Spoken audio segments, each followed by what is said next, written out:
저는 고등학교 시절에 예수님을 인격적으로 만났고 예수님이 하나님의 아들이시요 저의 구원자라는 사실을 그때서야 비로소 온전히 확신을 하게 되었습니다.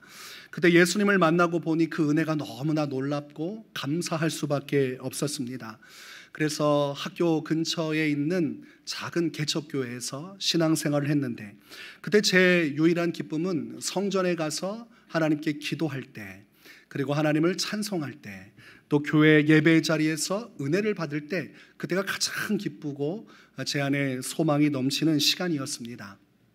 그래서 학교에서 공부하다가도 제 마음속에는 언제 예배 시간이 오려나, 언제 성도들의 얼굴을 볼 수 있으려나, 언제 목사님의 말씀을 들을 수 있으려나, 이런 설레이는 마음이 있었습니다.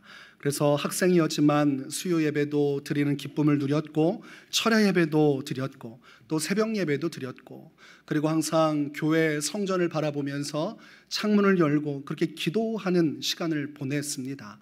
영적으로 하나님을 만나게 되니 너무나 기뻐서 어쩔 수가 없었고, 누군가가 강요해서 그런 것이 아니라 자발적으로 더 가까이 은혜의 자리를 사모하며 나갔습니다. 그때의 이 교회 담임 목사님께서 저를 굉장히 기뻐해 주셨습니다. 그렇지 않을까요? 교회 안에 학생 하나가 자꾸 찾아와서 기도하고 또 예배하고 목사님 말씀 듣는 건 뚫어져라 쳐다보면서 그렇게 애타게 은혜를 사모하니 목사님이 보실 때 마음에 드실 수밖에 없었을 것 같습니다. 목사님께서는 그때 힘들었던 저에게 큰 힘이 되어주셨어요. 상황적으로 영적으로 시련을 겪고 기도하지 않으면 살아갈 수 없는 그 연단의 시간 속에서 하나님을 만나고 그 은혜를 누려가는 과정 속에 이 목사님의 도움을 많이 받았습니다. 그래서 목사님께서 얼마나 나를 사랑해 주시는지 그 섬겨주시고 함께해 주시는 시간을 통해 제가 누렸고, 그리고 또 그 목사님께서 제게 베풀어 주신 은혜에 감사해서 더 철저하게 열심히 신앙생활의 정성을 다하는 계기가 되었습니다. 목사님께서 열심히 저를 위해서 기도해 주시고 또 저를 케어해 주시고 도와주시는 그 사랑을 받고 나니까 제 마음속에 어떻게 하면 목사님 사역을 도와드릴 수 있을까, 내가 어떻게 말하고 어떻게 행동할 때 목사님이 힘을 내서 이 사역을 하실 수 있을까, 이런 생각이 들었습니다. 한 번은 목사님께서 이제 일일 부흥 집회를 간다고 하셨고, 그리고 예배를 다 마치시고 오후에 보니까 사택으로 들어가셨어요. 근데 제 안에 뭔가 목사님을 위해서 도움을 드리고 싶은데 어떻게 하면 좋을까, 그래서 마음속에 기도하고 생각하다가 그러면 내가 금식하며 목사님을 위해 기도해 줘야겠다. 그런데 그냥 조용히 기도하면 되는데 제 마음에는 목사님을 좀 기쁘게 해드리고 싶은 마음이 있어서 직접 목사님 사택으로 갔습니다. 목사님이 사택에 있는데 갑자기 제가 찾아오니 당황스럽지 않겠습니까? 그래서 어쩐 일이라고 물어보시길래 목사님, 오늘 목사님 집회 가시는데 제가 뭐 할 건 없지만 목사님 금식하면서 기도하겠습니다. 그랬더니 목사님이 평상시에는 굉장히 근엄하세요. 일절 말을 하지 않아요. 금반지에 올백한 머리에 한참 유도 이단하셔가지고 어깨가 벌어지고 털사람 에서와 같이 그렇게 금리빨 달고 계시는 분이셨는데 그 와일드한 목사님이 얼굴이 완전히 누그러지시면서 환하게 웃으시고 저를 꼭 껴안아 주시는 겁니다. 고맙다, 고맙다. 그리고 목사님이 위로를 많이 받으시고 힘을 내시는 모습을 보았습니다. 목사님 밑에서 신앙생활하면서 말씀도 배우고 기도도 배우고 열심히 최선을 다했고 이제 고등학교 3학년이 됐습니다. 그런데 그때 그 연단 속에서 하나님이 주신 부르심이 있었기 때문에 어린 시절 서원한 것도 있지만 하나님의 부르심을 확실하게 느껴서 이제 신학교로 갈 수밖에 없었습니다. 하나님이 이끄시는 곳은 신학교인데 그러다 보면 이 청주 지역 이 개척교회 어려운 현실에 제가 교회를 떠나는 것이 목사님께는 많은 부담이 될 수 있다는 생각이 들었고, 또 목사님께서도 만류하시면서 대학생활을 여기서 같이 보낼 수 없겠느냐 이렇게 말씀하셨습니다. 그래서 마음에 많은 고민이 됐지만 신학교로 가라고 하시는 것이 주님의 최종적인 뜻이었기 때문에 목사님께 너무나 죄송한 마음이 들었고, 그래도 어쩔 수 없이 교회를 나가야 되니 그럼 내가 마지막에 어떻게 해야 될까, 어떻게 하면 목사님이 섭섭하지도 않으시고 또 마음에 상함이 없으실까 고민하다가 방법을 찾았습니다. 그러면 내가 나가는 대신에 한 명을 전도해서 여기에다가 후계자로 앉혀놓고 가면 되겠구나. 그래서 제가 주변에 있는 친구들을 이렇게 따져봤더니 그 지역에 사는 친구들은 신앙생활을 거의 하지 않아요. 전교에서 열심히 신앙생활하는 사람, 뭐 저하고 또 다른 학과에 있는 그 친구 2명만 예배드리고 열심히 하지 나머지는 다 별 볼 일 없는 신앙생활을 하고 있었습니다. 그러니 주변에서 전도하면 좋겠지만 뭐 연결고리가 있어야 전도하죠. 그러다가 시골에서 중학교까지 함께 신앙생활하던, 함께 학교 생활하던 그 친구가 그 인근에 있는 학교, 고등학교에 다니는 걸 알고 제가 전화했습니다. 교회 한번 와보라. 그랬더니 이 친구가 시간을 내서 한번 와보겠다고 하더니 왔어요. 그리고 교회에서 예배를 하더니 표정이 교회에 있는 걸 좋아하는 거예요. 그리고 이 친구가 오니까 교회 성도님들이 너무 반가워하는 겁니다. 목사님께서도 얼마나 반가워하시는지. 그래서 그 이후로 계속 불렀습니다. 교회 와라, 교회 와라. 그리고 마지막 가기 전에 성탄절쯤 되니까 목사님의 사랑을 이 친구도 받고 이 친구도 교회에 있는 걸 너무 좋아하는 거예요. 그래서 제가 교회를 떠날 때 이 친구를 그 교회에 심어놓고 나왔습니다. 그리고 나오니까 제 마음이 한결 가벼워졌어요. 그리고 시간이 흘렀습니다. 제가 대학생활 신학생 시절을 보내면서 그 친구가 어떻게 신앙생활을 잘하고 있는지, 잠깐만 반짝하다가 또 도망가가지고 목사님이 둘이 떠나가 또 이렇게 더 큰 상심을 하실지 몰라서 전화를 했어요. 그랬더니 그 친구가 자기는 이 근방에 있는 대학교, 지방대학교 가서 교회에서 열심히 신앙생활을 하고 있다는 거예요. 그래서 다행이구나, 그 친구가 열심히 신앙생활을 하고 있구나 확인을 했습니다. 그리고 또 시간이 흘렀습니다. 제가 전도사 생활을 하던 중에 또 이 친구가 떠올랐어요. 시간이 조금 흘렀는데 어떻게 하고 있으려나 하고 전화를 해봤더니 이 친구가 열심히 여전히 그 교회를 섬기고 있는 겁니다. 그리고 들었더니 자기 요즘 새벽에 차량 운행을 하고 있다는 거예요. 그래서 그 어려운 걸 네가 왜 하고 있냐 했더니 자기가 목사님 사역을 도와주고 싶어서 목사님께 찾아가서 새벽에 차량 운행하겠다고, 자기한테 열쇠, 차 열쇠 달라고. 그래서 자기가 지금 차량 운행을 하고 있다는 얘기를 들었어요. 그래서 내가 있는 것보다 얘가 있는 게 더 낫구나. 차량 운행까지 하니 참 보기 드문 믿음의 사람이 됐구나. 그리고 또 시간이 흘렀습니다. 나중에 시간이 흘러서 이 친구를 만날 기회가 있었는데 이 친구 보고 어디 사냐고 하니까 서울로 왔다는 거예요. 청주 지역에서 직장에 들어가서 하다가 자신이 스카웃돼서 더 높은 직위로 서울로 올라왔다는 겁니다. 그래서 또 가슴이 또 쿵하면서 그러면 교회는 어떻게 하고 있냐 했더니 금요일만 되면 청주 지역으로 내려가서 토요일 주일 교회를 섬기고 그리고 저녁에 올라간다는 거예요. 그래서 역시 대단하구나. 그때까지도 교회를 섬기고 있는 친구의 모습을 보았습니다. 그러고 나서 최근에도 궁금해서 제가 전화하기보다는 유튜브를 통해서 그 교회를 딱 쳤는데 그 교회에서 아마 연합 집회를 하는 모습이 기독교 TV에 잠깐 비추는 장면이 있었어요. 그래서 설마 지금은 없겠지 하고 봤더니 그 스쳐 지나가는 영상 중에 그 친구가 거기에 있는 거예요. 지금까지, 고등학교 때부터 지금까지 그 교회를 섬기고 있는 친구의 모습을 보게 되었습니다. 그때 목사님께서 저를 사랑해 주신 그 사랑에 저도 화답을 하고 그 감사하는 마음을 가지고 사랑에 응답을 했더니 그 안에서 하나님이 놀라운 역사를 이루어 주시고 영혼의 구원의 은혜뿐만이 아니라 교회의 든든한 일꾼을 세워주셨습니다. 오늘 본문에서 예수님은 베드로를 찾아오십니다. 예수님은 십자가에서 죽으시고 부활하신 이후에 부활의 몸을 가지고 베드로에게 찾아오셨어요. 베드로는 이미 예수님을 배반한 터였고 예수님의 얼굴을 볼 낯이 없습니다. 부끄럽고 죄송스러운 것뿐이에요. 그러나 그럼에도 불구하고 예수님이 찾아오셨으니 그 예수님을 박대할 수가 없지요. 배를 타고 열심히 고기를 잡다가 디베랴 호숫가에서 이제 무치로 향할 때 보니까 예수님의 얼굴이 보여요. 옆에 같이 고기를 잡던 제자들이 예수님이신가 보다, 선생님이신가 보다 얘기를 하는데 머리가 아늑해집니다. 지은 죄가 있기 때문에 예수님을 맞이할 자신이 없었습니다. 그러나 예수님을 피할 수 없습니다. 예수님은 이미 숯불을 깔아놓고 그 위에 떡 그리고 필요한 생선을 준비하셔서 이들을 맞이하고 식사할 준비를 하고 계셨습니다. 그러니 도망갈 수도 없이 예수님과 함께 마주 앉아 밥을 먹어야만 하는 상황이었습니다. 여러분, 베드로가 소화가 잘 되겠습니까? 아니면 소화가 잘 안 되겠습니까? 예수님께 한 일이 있기 때문에 예수님을 너무나 지독하게 배반하고 예수님의 등 뒤에 칼을 꽂는 일을 행했기 때문에 소화가 잘 될 수가 없어요. 예수님이 지금 아무런 말씀도 하지 않지만 말하지 않아도 베드로는 이미 양심이 흔들리고 있고 마음은 몹시 괴롭습니다. 식사를 마치고 긴장해 있는 베드로에게 예수님께서 따로 불러내셔서 그에게 첫 번째 말을 건네십니다. 요한의 아들 시몬아, 내가 이 사람들보다 나를 더 사랑하느냐? 원칙대로라면 야 이놈 자식아, 내가 너하고 3년간 어떻게 보냈는데, 야 신앙인이기 전에 사람이 돼야지. 어찌 너 같은 놈이 당장 내 눈앞에서 사라져라. 그리고 네가 타는 배는 언제나 구멍이 날 거고 가는 곳마다 하늘에서 비가 쏟아질 것이다. 죽을 때까지 후회하며 살아라. 뭐 이렇게 이야기하셔도 될 만한 상황인데 예수님이 과거의 죄를 들추지를 않으십니다. 아무런 원망도 하지 않으십니다. 그리고 단지 하나, 너 이 주변에 있는 모든 사람들보다, 내 주변에서 네가 정말 사랑하는 그 모든 사람들보다 나를 더 사랑하고 있느냐, 이 사랑에 대한 물음을 던져주십니다. 베드로가 더 긴장할 수밖에 없지요. 베드로는 과거에 마태복음 26장 33절에서 모두 주를 버릴지라도 나는 결코 버리지 않겠나이다.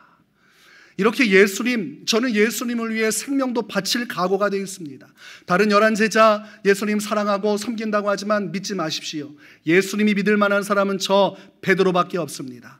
보십시오. 예수님이 고난당할 때 그 옆에 저도 함께 피를 흘리며 고난에 동참할 것이니 결코 주님 저의 이 마음을 의심하지 말아 주십시오 라고 하는 모습과 지금 예수님 앞에 처연하게 앉아서 눈길을 바라보지 못하는 베드로의 모습은 너무나 대조적이지요. 예수님께서 십자가에 죽으시러 가시는 그 모든 과정 속에서 베드로는 아무런 역할도 하지 않았습니다. 예수님을 도와주기 위해 뭐라도 했어야 되는데 아무것도 하지 않았어요. 그래서 그가 할 수 있는 것은 염치불구하고 그럼에도 불구하고 사랑한다는 고백 하나뿐이었습니다. 그러니 베드로가 예수님께 대답합니다. 내가 주님을 사랑하는 줄 주님께서 아시나이다. 하나님 앞에 자랑할 것 하나 없고 예수님 앞에 제가 이거다라고 말할 수 있는 모습이 하나도 없지만, 그러나 주님, 제가 그렇게 죄를 지었음에도 불구하고 여전히 저는 예수님을 사랑하는 마음을 가지고 있습니다. 지금 베드로는 진심을 고백하고 있어요. 그때 예수님께서 내 어린 양을 먹이라는 대답을 주십니다. 베드로는 이해할 수가 없었습니다. 왜 예수님은 어린 양을 먹이라고 말씀하실까? 그리고 뒤이어서 쉴 새를 주지 않고 예수님이 또 물으십니다. 요한의 아들 시몬아, 내가 나를 사랑하느냐? 한 번 물을 때는 그나마 괜찮았는데 두 번 물으니까 머리가 어지러워지기 시작해요. 내가 저지른 죄가 있으니까 예수님이 나를 믿지 못하시는 것은 아닌가, 그런 생각이 문득 들었습니다. 그러나 그럼에도 불구하고 베드로가 할 수 있는 것은 사랑 고백밖에 없었으니, 주님 그러하나이다. 내가 주님을 사랑하는 줄 주님께서 아시나이다. 이 말을 들으신 예수님께서도 또한 내 양을 치라는 말씀을 주십니다. 또한 세 번째 예수님이 물으십니다. 요한의 아들 시몬아, 내가 나를 사랑하느냐? 여러분, 세 번 질문하면 어떤 느낌이 듭니까? 예수님이 무슨 의도로 이야기하시는지 알 것도 같고 아닐 것도 같고, 그러나 마음속에는 불안한 마음이 피어나죠. 내가 한 말을 제대로 받아들였다면 질문을 계속할 필요가 없잖아요. 무언가 계속 묻고 또 묻고 또 묻을 때는 무엇을 전제로 해요? 신뢰하지 못할 때 또 묻게 됩니다. 너 이거 안 할 거지? 네. 너 정말 안 할 거지? 네. 너 진짜로 안 할 거지? 네. 몇 번 묻는다는 것은 불확실성, 신뢰하지 못할 때 가능한 것입니다. 그러니 베드로가 자신의 진심을 이야기하면서 자신의 죄악의 것들이 떠오르고 괴로웠지만, 그래도 내가 진실로 고백하면 주님이 혹시라도 나를 받아들여 주지 않을까, 이런 마음이 생겼는데 세 번 똑같은 질문을 하니까 그의 마음은 무거워졌고 근심이 가득해졌습니다. 본문을 보니까 세 번째 이르시되 요한의 아들 시몬아, 내가 나를 사랑하느냐 하시니, 주께서 세 번째 내가 나를 사랑하느냐 하심으로 베드로가 근심하여 이르되, 근심이 가득해졌습니다. 이제 마음이 더 옥죄어 왔어요. 그래, 내가 한 짓이 있는데, 그래 이렇게 좋게 끝날 리가 없지. 예수님이 나를 맞아주실 리가 없지. 내가 예수님 대제사장네 집들에서 부정하고 부인하고 그 종들이 너 예수의 도당이 아니냐 나를 몰아세울 때, 나 예수란 사람 알지 못하고 그 사람은 저주받아야 될 자라고 그렇게 예수님 배반했는데 어찌 내가 예수님께 용서를 받겠는가. 이런 마음으로 그의 마음은 어두워졌습니다. 여러분, 누군가에게 큰 잘못을 저지른 적이 있어요? 그럼 어떻게 됩니까? 아무런 할 말이 없어요. 죄인입니다. 운전하다가 정말 실수로 누군가를 차 사고 내서 죽게 되면 그 유족들에게 아무런 말을 할 것이 없어요. 무슨 말을 할 겁니까? 그저 눈물을 펑펑 쏟으면서 죄송합니다. 죄송합니다. 이 말밖에 할 수 없죠. 오늘 베드로가 아무런 말도 할 것이 없어요. 예수님, 제가 주님을 사랑합니다. 이 말밖에 할 것이 없습니다. 그러자 주님께서 이 베드로의 말을 들으시고 내가 주님을 사랑하는 줄 주께서 아시나이다. 세 번째 고백할 때에 내 양을 먹이라고 말씀해 주셨습니다. 자, 여러분, 예수님은 왜 베드로를 찾아오셨을까요? 예수님이 베드로를 용서하지 못했다면 여기에 찾아오셨을까요? 여러분, 누군가를 정말 미워하고 원수와 같이 여겨 여러분이 정말 아끼던 동생이었고 가족과 같이 사랑하던 사람이 여러분 사기쳐가지고 몇 억의 빚을 지고 도망간 사람이 있어요. 그러면 그 사람 여러분 굳이 더 이상 이제 빚을 갚을 방법도 없고 형사고발당해서 이제는 경찰서에 가야 되는데 그 사람 굳이 만나러 가겠습니까? 돈 받을 수 없고 아무것도 해줄 수 없다면 차라리 평생 동안 보지 않는 것이 내 마음이 편한 길이라고 생각할 것입니다. 예수님께서 베드로를 찾아오신 이유는 베드로를 용서해 주셨기 때문입니다. 여러분, 마음속에 미워하는 사람이 있으면 그 사람 얼굴 보고 싶지도 않습니다. 평생 동안 그 사람 얼굴을 보지 않고 죽을 때까지 용서하지 않고 살아가는 것이 사람의 속성입니다.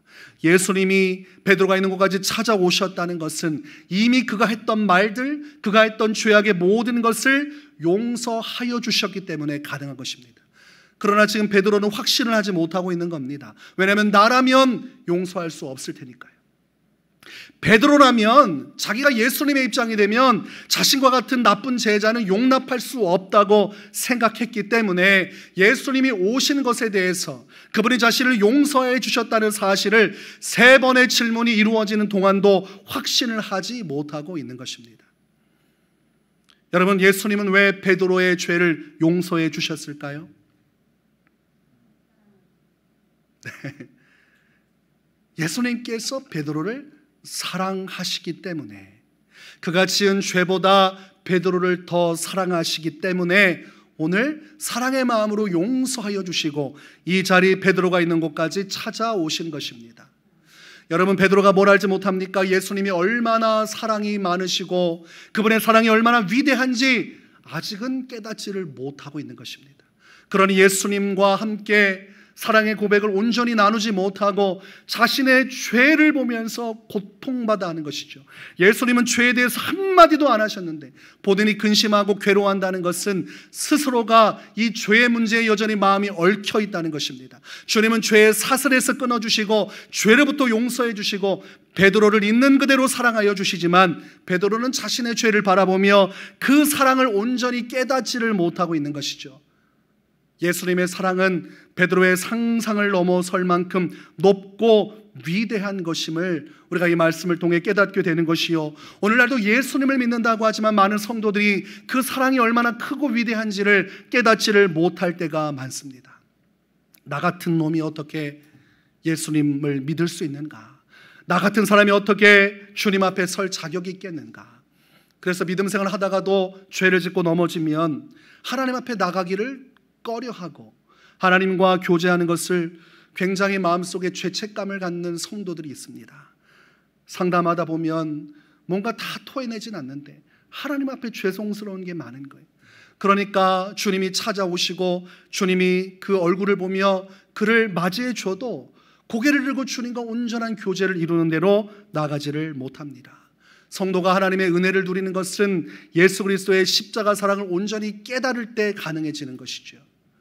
여러분, 베드로를 이처럼 사랑하신 것처럼 오늘날 예수님께서는 여러분을 또한 사랑하여 주고 계십니다. 그 사랑이 여러분과 함께하고 있어요. 베드로는 확신하지 못했지만 베드로가 예수님을 배반하던 그 상황 속에서도 예수님은 베드로를 사랑하셨습니다. 베드로가 저 멀리 도망가 자신의 스승인 예수님이 십자가에 매어 달려 처절하게 죽는 가운데 자기 목숨 살려고 숨어 있을 때에도 예수님은 그 십자가 상에서 베드로를 사랑하셨습니다.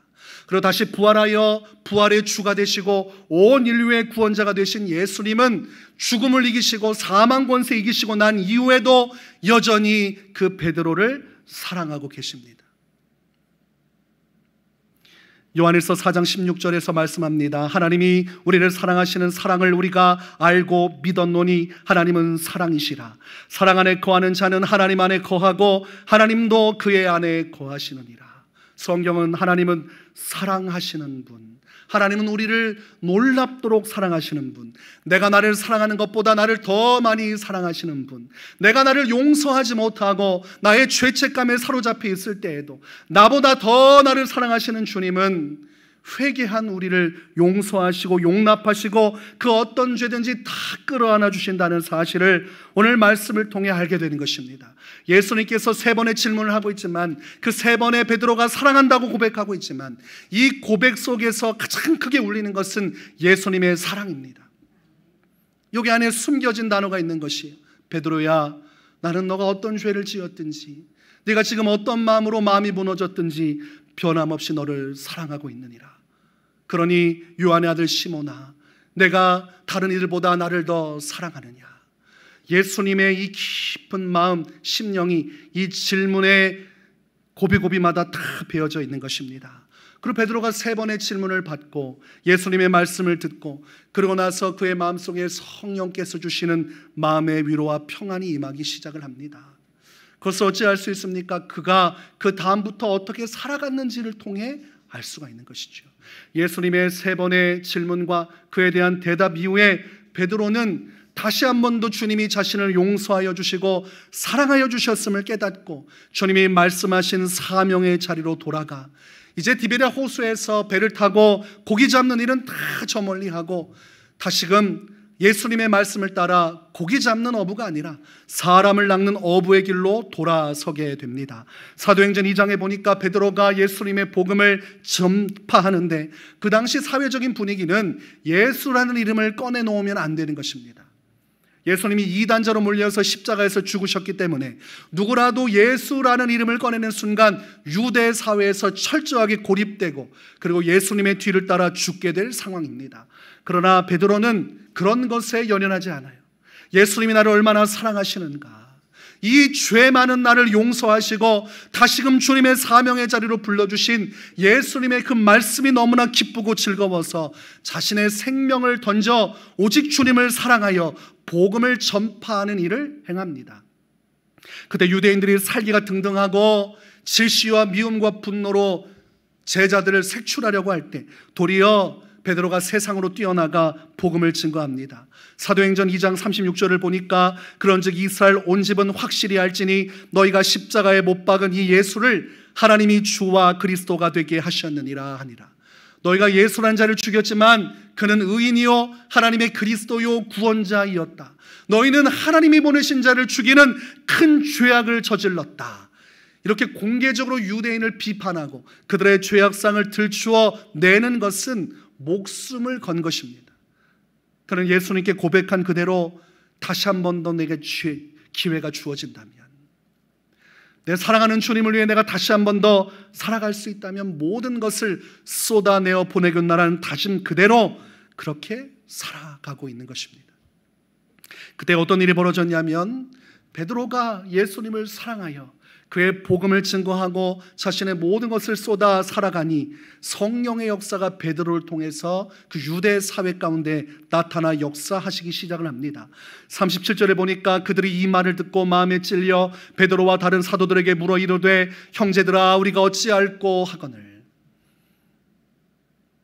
성령께서 베드로의 입술을 통해 역사하시고 그곳에 있는 사람들의 마음을 흔들어 두셨습니다. 그러니 저들이 죄책감뿐만이 아니라 하나님 앞에 죄인임을 회개하고 고백하고 주께로 돌아오는 일이 벌어졌어요.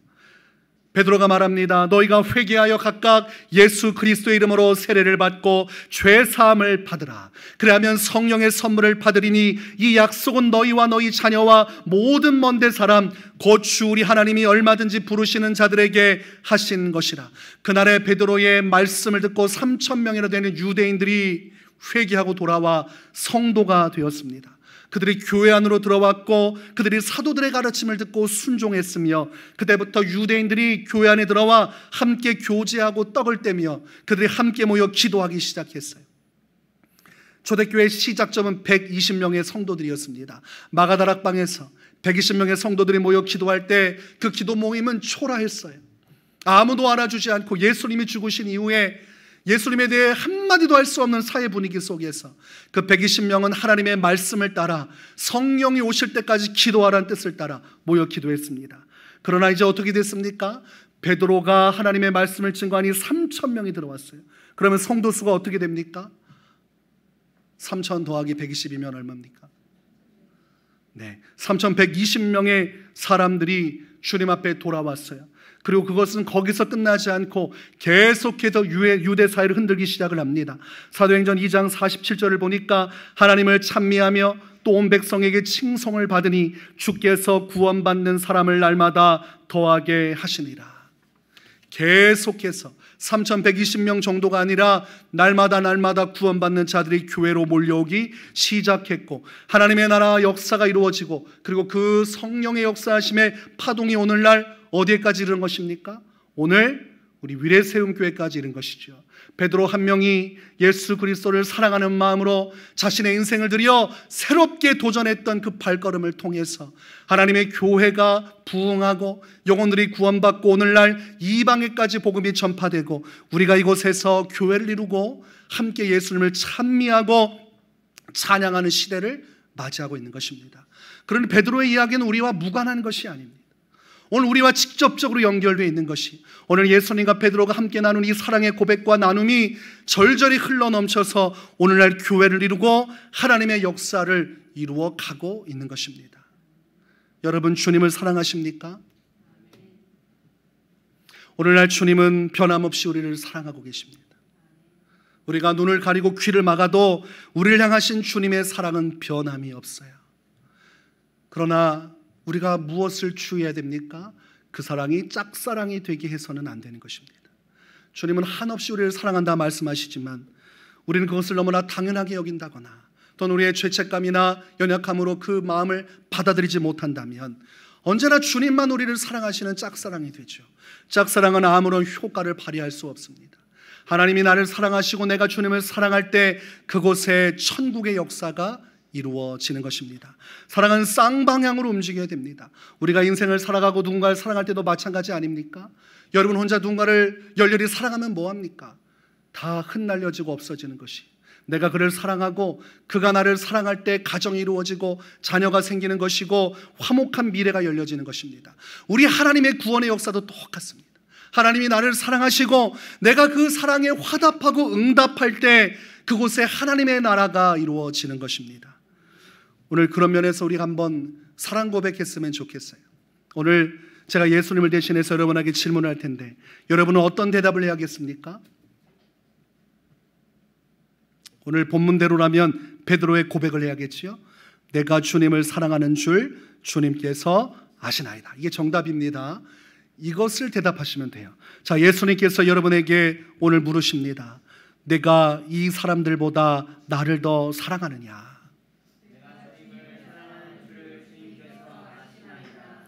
주님이 말씀하십니다. 내 어린 양을 먹이라. 자, 주님이 물어보십니다. 내가 나를 사랑하느냐? 예수님께서 말씀하십니다. 내 양을 치라. 또 예수님께서 물어보십니다. 내가 나를 사랑하느냐?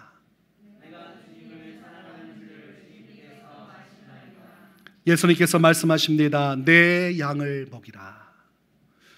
여러분, 성도가 끝까지 신앙을 완주하고 믿음의 승리를 이룰 수 있는 유일한 길은 사랑입니다. 주님이 우리를 구원하시고 우리에게 생명을 주시고 그 모든 영원한 생명의 나라 천국을 예비하시고 지금도 예수 그리스도의 십자가 복음을 통해 수많은 영혼을 구원할 수 있도록 예수님의 재림의 날을 유예하시고 기다려주시는 것, 그 모든 구원에 관통하는 가장 핵심적인 것은 사랑입니다. 또 오늘날 한 영혼이 변화되어지고 새로워지고 하나님의 나라 영광을 위해 귀하게 쓰임받는 삶, 끝까지 믿음으로 어떠한 환경과 위기를 극복하고 믿음으로 굳게 설 수 있도록 하게 하는 것, 그것 또한 성도가 주님을 향한 사랑을 가지고 있을 때 가능한 것입니다. 구원의 역사의 완성, 하나님 나라의 완성은 주님이 나를 사랑하시듯 내가 주님을 사랑할 때 이 땅에 성취되는 것입니다. 예수님께서는 베드로에게 그의 사랑 고백마다 내 어린 양을 치고 먹이라 말씀하셨습니다. 예수님을 믿고 따르며 천국에 나아가야 할 많은 성도들, 또한 아직도 예수님을 믿지 못하여 복음을 듣고 돌아와 이 구원의 은혜의 자리에 들어와야 할 수많은 양들을 베드로에게 부탁하셨습니다. 여러분, 오늘날 하나님의 양, 그들을 먹이고 돌보는 곳이 어디입니까? 어디입니까? 교회지요. 교회 안에 양들이 있는 것이에요. 큰 양, 작은 양, 마른 양, 노래 잘하는 양, 여러 가지 양들이 있지요. 우리는 그분이 기르시는 양이라 선한 목자 되신 예수님께서 교회의 주인 되시고 머리 되시고 그 안에 수많은 양들이 모여서 하나의 몸을 이루고 지체를 이루고 거룩한 성전을 이루어가듯 하나님의 나라를 이루어가는 오늘 이 시대에, 오늘 우리가 정말로 예수님을 사랑하면 우리는 양을 돌보고 그들을 먹여야 됩니다. 즉 하나님의 교회를 사랑하고 하나님의 교회 안에 있는 성도들 위하여 내가 헌신하고 수고하며 내가 할 수 있는 한 최선을 다하는 길이 주님을 사랑하는 길임을 알 수 있습니다. 주님은 말씀하시죠. 내가 나를 사랑하면 하나님의 교회를 사랑하라. 내가 나를 사랑하면 교회 안에 있는 많은 영혼들, 성도들을 사랑하라. 내가 나를 사랑한다면 교회 안에서 방황하고 힘겨워하는 영혼들을 사랑하여 그들을 섬겨주라고 말씀하는 것입니다. 누군가는 교사로, 누군가는 찬양팀으로, 누군가는 찬양대로, 누군가는 식당 봉사로, 누군가는 교회 청소로, 교회 온갖 굳은 일을 행하면서 누군가는 성도들 위해 충보하고 그 손을 붙들어주고 끌어안아주고 사랑하며 그 사랑을 통해 우리는 누구를 사랑하고 있는 것입니까? 예수님을 사랑하고 있는 것입니다. 요한일서 3장 18절에 자녀들아 우리가 말과 혀로만 사랑하지 말고 행함과 진실함으로 하자. 우리의 날들은 활짝 열려져 있습니다. 우리는 무엇이든 할 수 있습니다. 그러나 그 모든 것이 다 온전하고 선한 것은 아닙니다.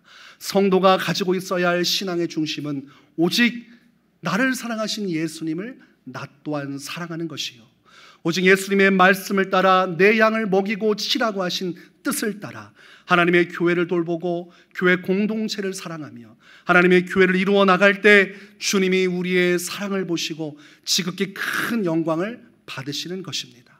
오늘 예수님은 여러분을 베드로라고 부르십니다. 한때는 내가 죄인이었으나, 한때는 내가 용서받지 못할 죄로 인하여 멸망할 자였으나 이제 너는 내 사랑하는 자녀라. 이제 나의 사랑을 입은 자라.